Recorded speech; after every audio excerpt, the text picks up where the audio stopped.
This is Russell with Russell Does Stuff. This is my YouTube channel. I am working my 6 hours today, and I've got 3 accounts done. One with hedge trimming and 2 just messy mow, go, and blows. I'm headed to another mow, go, and blow. When you have a business, you want to have hard customers, easy customers. You know, you want to be challenged once in a while, you know. You just don't want to do all easy stuff. Hard stuff pays more sometimes if you price it right. I used to do a lot of hard accounts that I bought that weren't priced right. So I wound up doing an awful lot of labor for not a lot of money. And do I regret doing that?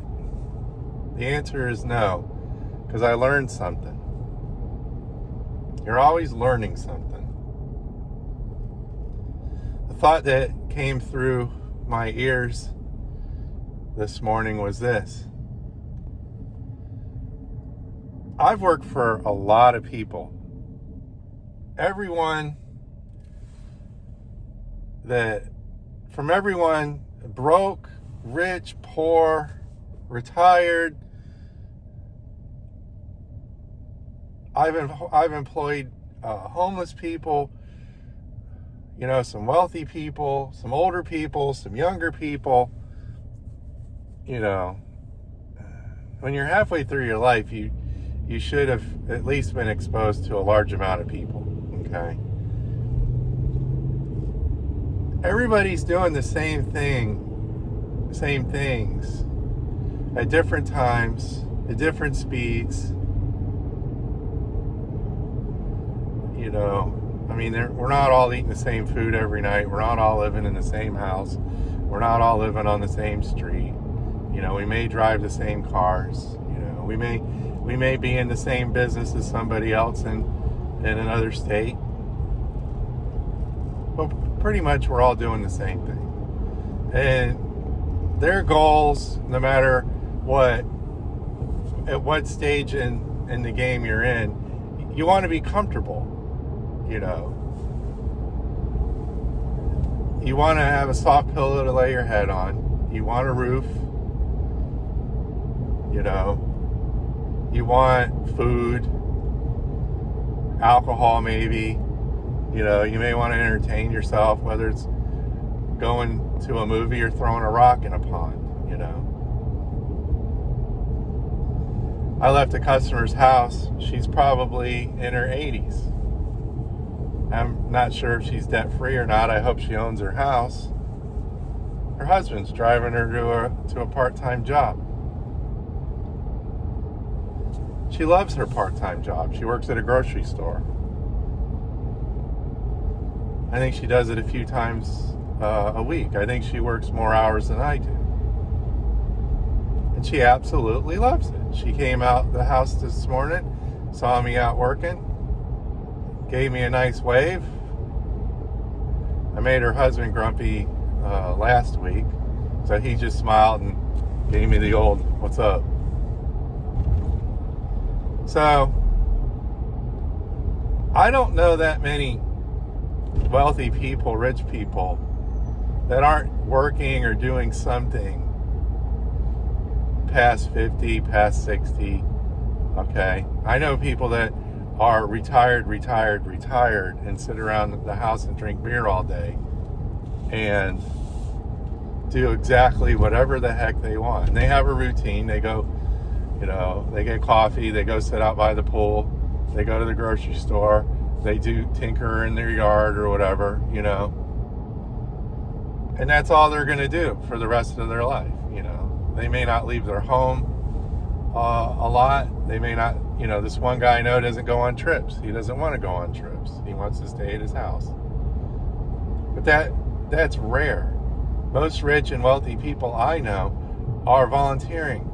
They're working somewhere. They're coaching. They're involved with their church. And these people have a ton of money, you know. The answer to that question is because they want to. They're bored. They want to do something. They miss being around people, you know.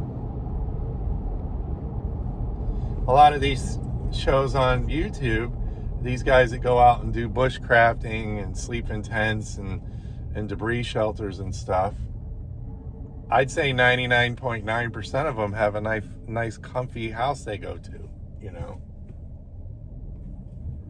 And they're only, you know, the amount of torture that they're putting themselves through is fun, you know. I love camping. I love sleeping outside. If I turn this into a Camping with Steve channel, I'd have 2 million subscribers maybe, and 1 trillion people watching me, you know. I like campfire. I like tents. I like cooking on a fire. You know, I always have this rule that when we go camping is we don't bring any utensils and stuff, you know. It's, you know, let's get a little primitive. I think your mind needs and likes that stuff.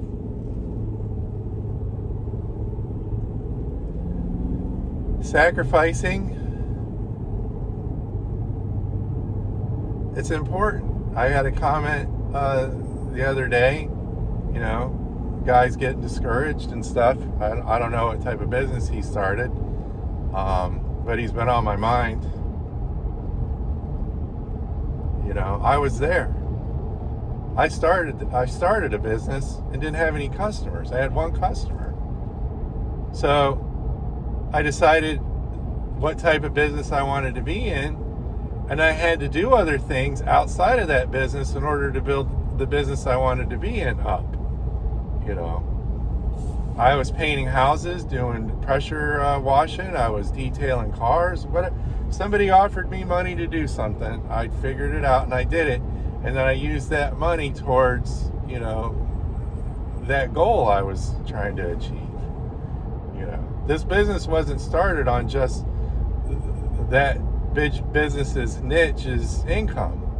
This business got started on the backs of, you know, pressure washers and paint brushes, debris removal. You know, I cut a boat with a sawzall for money.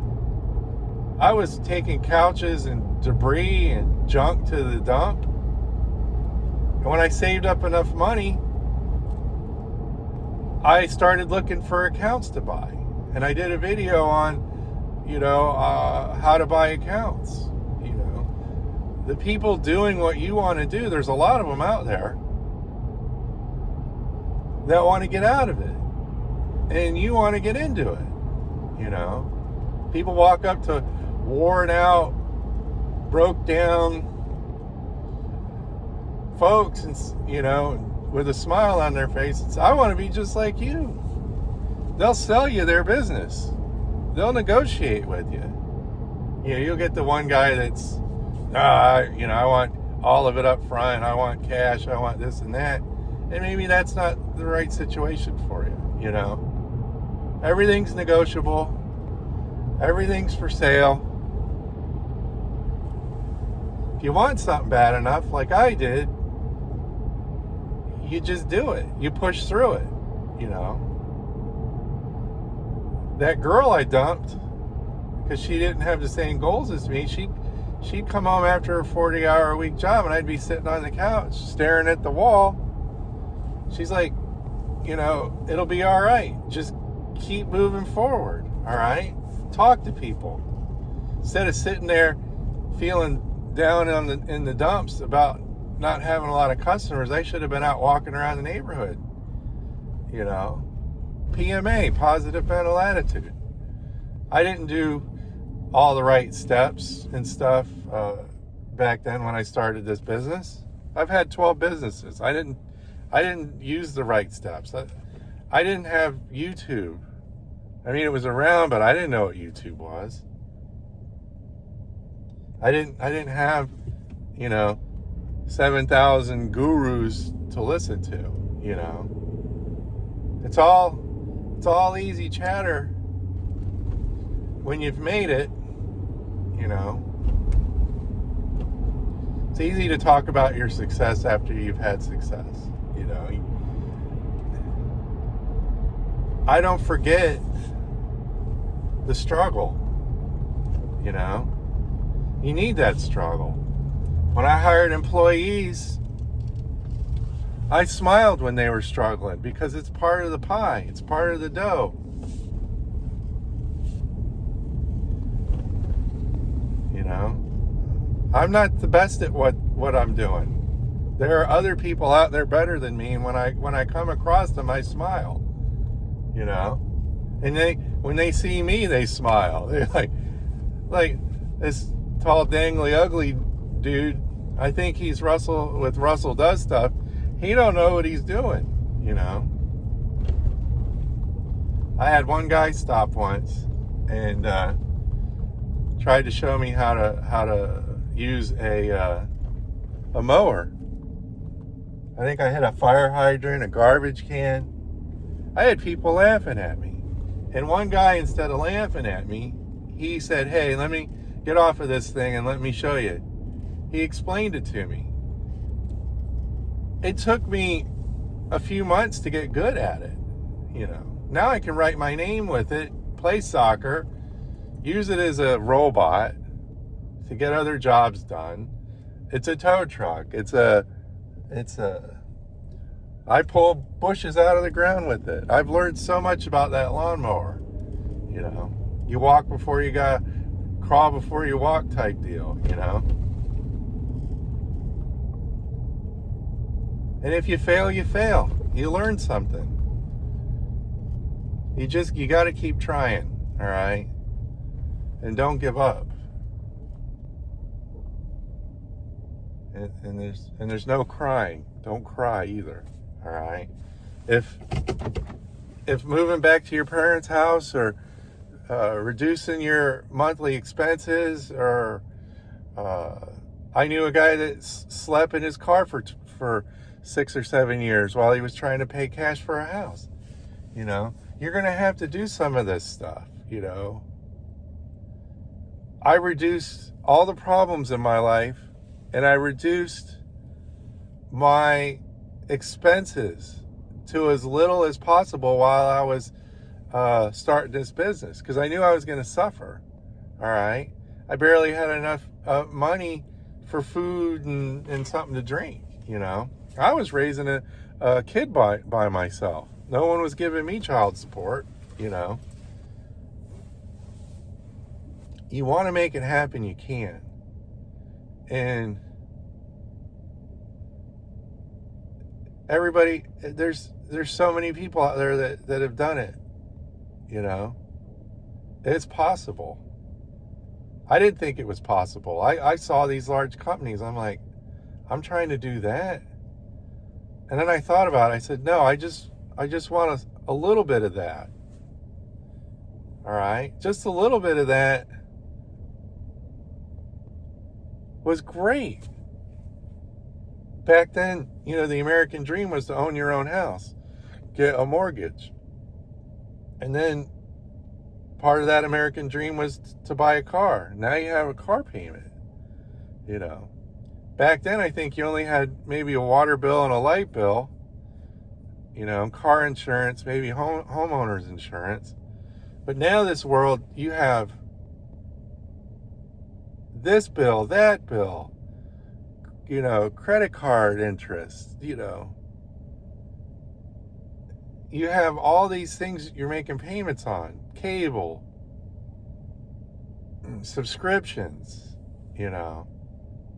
You can't turn this on unless you buy that, you know, and then that costs money, you know. Broke is a joke, is what I was.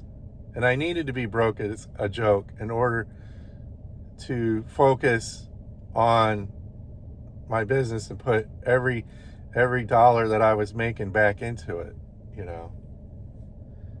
Saved up that money and bought accounts and bought a legit business that I was trying to get into, you know. If you want a candy bar and you don't know how to make it, go buy one. All right. Well, this is Russell with Russell Does Stuff. These are some of the thoughts I had in my head. And I hope this helps somebody out. And I'll catch you on the next one.